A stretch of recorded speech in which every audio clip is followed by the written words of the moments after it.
no problem at all. With fall and winter fast approaching, what are some DIY projects to get our homes ready for colder weather? Well, probably the biggest thing that anybody can do to really give them the most bang for their buck on saving energy and being more comfortable is adding insulation to their attic space. This is something that a DIYer can do, whether it's a rolled insulation like I have right here on my counter, or it's a blown-in insulation. This is really one of the most inexpensive ways to make a difference. And it is something that people can do themselves.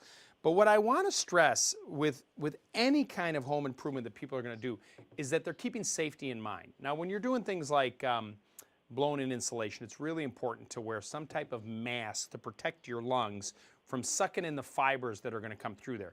3M makes a mask, a bunch of different masks actually, but they have this innovation with this cool flow vent on the front. And this vent, what's really nice about this is that when you exhale, all the air goes out of the vent. And when you inhale, this vent actually closes so that you don't suck in those fibers. And the filtering on the mask helps protect your lungs. Trust me on this, Candace, if you don't wear some type of mask when you're doing insulation, you'll be coughing for a week, and then you're never going to want to do this project again. And do you have any tips for those of us who are beginners trying to take on a DIY project? Yeah, I mean, the safety part of it is paramount. You need to, first of all, know your limitations, right? But I want to make sure you're wearing some type of eye protection.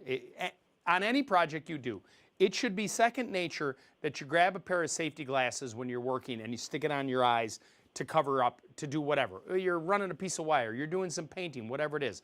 The new line that's available now isn't like the big bulky thing from science class.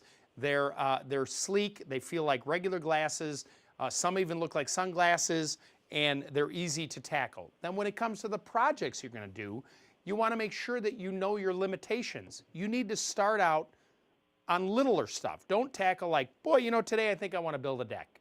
I mean, that is, you want to start with, I tell people when it comes to any kinds of home improvement or maintenance projects, it's sort of like a train ride. You have different stops along the way. The very first stop is painting, because anybody can do it. And if you make a mistake, the worst thing that happens is that maybe you didn't put the right finish on the wall, maybe you chose a bad color, or maybe you spilled some on the floor. It's not life or death if you make a mistake. So that's the very first thing you try. And then from there you go to maybe light carpentry. Maybe you want to change the doorknobs in your interior doors, or you want to change the handles on the kitchen cabinets. And then maybe a little bit of plumbing after that, and your very final stop is any kind of electrical repair, because that takes a solid understanding, a solid respect for what the electrical system in your home is before you try and tackle those projects. And is there a simple way to spruce up our old stuff? Yeah, there is actually.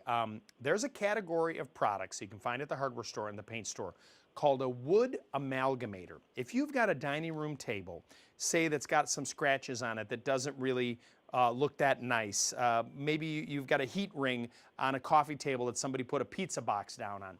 This wood amalgamator, along with some quadruple zero steel wool, the more zeros, the finer the steel wool. You're going to take that and go across the surface with the wood amalgamator. It's essentially like giving your furniture a facelift. It's the secret of the antique world. And then you take a cotton rag and you wipe it away, and you'll be amazed at the results. Now, know that those products are petroleum-based, so you want to make sure it's well ventilated. You open up the windows in there, and again, eye protection, lung protection with a mask. And do you have any additional tips or information you'd like to share with us? Sure. If you have children, chances are you have some of that plastic furniture that they use outside. This is great because, that old car that the kids push, like the Little Tykes car, and it gets kind of beat up and, it doesn't look that great, and then people toss it in the garbage can. Millions of pounds of this plastic go out into the landfills every single year. Manufacturers now make paints that you can repaint that product like we did here with this one. You can either match the color or you can change the color, and you can bring this thing back to life. It's a great project to do in the fall. You get it all cleaned up, you wrap it in a plastic bag and put it away for next year. You save the landfill, you save some money, and you did it yourself. And where can we go for more information? Well, for more information on keeping yourself safe with do-it-yourself projects, you can go to 3mtech, and that's TEKK.com.